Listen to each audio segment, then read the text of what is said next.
ঠাকুর বাড়িতে বিজেপির গাড়িতে বিজেপির তালা, মন্ডল সভাপতির নাম ঘোষণা নিয়ে ঝামেলা। বনগাঁ জেলা বিজেপি সভাপতির গাড়িতে শিকল লাগানোর অভিযোগ সুব্রত ঠাকুরের বিরুদ্ধে।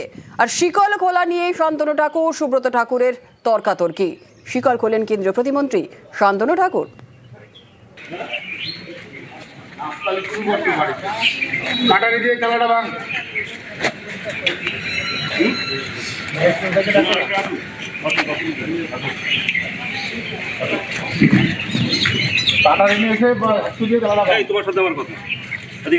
আমার বাড়িতেও আসছে, আমার তোমার সঙ্গে দেখা করতে। ঠিক আছে, আমার ওর সাথে কথা।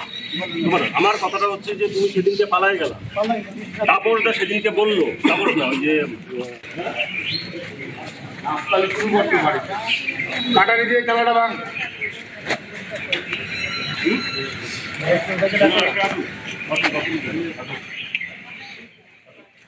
কর্মীরা যদি না থাকে, ভারতীয় জনতা পার্টির যারা খাটাখাটনি করে তারা যদি না থাকে, তাহলে আমাদের মতো নেতাদের কি দাম আছে? মণ্ডলটা না ছাড়লে পরে তৃণমূল আপার হ্যান্ড নেবে, সিপিএম ঢুকবে, বিজেপির ক্ষতি হবে। একটা মণ্ডলের মানুষ সাফার করবে, কি করবে তারা? আজকে শুনেছে যে এইখানে বিকাশ ঘোষ জেলা সভাপতি এসছেন, আজকে তারা বলছে যে আজকে একটা হেস্তনেস্ত হবে, উনি বলবেন যে উনি করবেন না কি করবেন। তারা তাদের মধ্যে থেকে কোন কার্যকর্তা বা কর্মী এসে তালা লাগিয়ে দিয়েছে? এগুলো আমি মনে করি একটা খুব গৌরবকর কাজ, কারণ জেলার সভাপতির সঙ্গে এরকম ব্যবহার করা আমার মনে হয় না ঠিক। কারণ মণ্ডল সভাপতি পরিবর্তনের জন্য সেটা সংগঠন আছে, সংগঠন দেখবে। কোনো সাংসদ বা কোনো এমএলএ তাদের কথায় সংগঠন চেঞ্জ হবে, এগুলো প্রকাশ্যে আসা মানে একটা মানুষের কাছে লজ্জার বিষয়। তাই এ নিয়ে আমি আর বেশি কিছু বলতে চাই না, এগুলো উচিত নয়, আমি এটাই বলবো। গাড়িতে তালা দিয়েছে, কি বলবেন এই বিষয়ে? দেখুন, আমি এই বিষয় নিয়ে কোনো কথা বলবো না, যা বলার আমার সাংসদ সব বলে দিয়েছে। চাপে মণ্ডল সভাপতির নাম ঘোষণা। গাইঘাটা 1 মণ্ডলের সভাপতি করা হলো সন্তু দাসকে। সুব্রত ঠাকুরের চাপে 4 মাস পর নাম ঘোষণা বনগাঁ জেলা বিজেপি সভাপতি বিকাশ ঘোষের। আমার গাইঘাটা বিধানসভার 1 নম্বর মণ্ডলে সন্তু দাসকে ছাড়া হয়েছে, আর কল্যাণী বিধানসভা 1 নম্বর মণ্ডলে রতন মণ্ডলকে ছাড়া হয়েছে। হ্যাঁ, দুজনকে সভাপতি। ওরা আগে ছিল সঙ্গ। আমাদের সামনে ভোট আছে আর 3 মাস। এখন নতুন করে যদি আমরা কোনো সভাপতি করি তাহলে আমাদের কাজের ডিস্টার্ব হতে পারে। ওরা খুব ভালো অ্যাক্টিভ কাজ করছে, ওর জন্য ওদেরই আবার। মোহন ভাগবতের গোর্খা রাজবংশী বার্তা। নিজের স্বার্থ না ভেবে সবার কথা ভাবা উচিত, শুধু নিজের কথা ভাবলে ক্ষতি বলে মন্তব্য আরএসএস প্রধান মোহন ভাগবতের।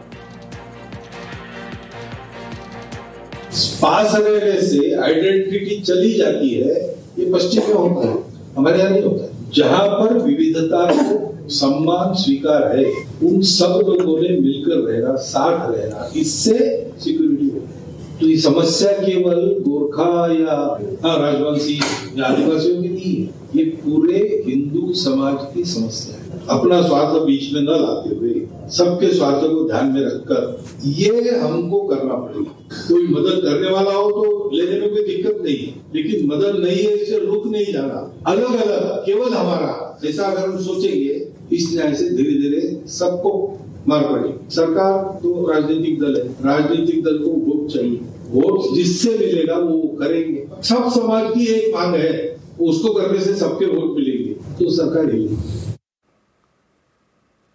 বিজেপিকে দিয়ে রাজনৈতিক এজেন্ডা পূরণ করতে চায় আরএসএস, কটাক্ষ তৃণমূল নেতা গৌতম দেবের।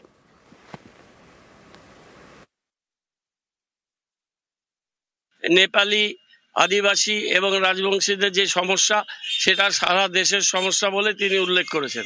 সেটা নরেন্দ্র মোদীকে, দেশের মাননীয় প্রধানমন্ত্রীকে যদি মোহন ভগবতজি ভালো করে বোঝাতে পারেন তাহলে দেশের মঙ্গল। সেটা তিনি করবেন না। তিনি এখানে মানুষের সামনে নির্বাচনের আগে তিনি সরকারের বলছেন যে রাজনৈতিক দলগুলো তাদের কথা বলছে, তাহলে আরএসএস কি যে তারা বিশেষ একটি রাজনৈতিক দলকে দিয়ে তাদের এজেন্ডা তারা পূরণ করতে চায়। বিজেপি আর আরএসএস হচ্ছে সমার্থক, তারা একই মুদ্রার এপিঠ আর ওপিঠ।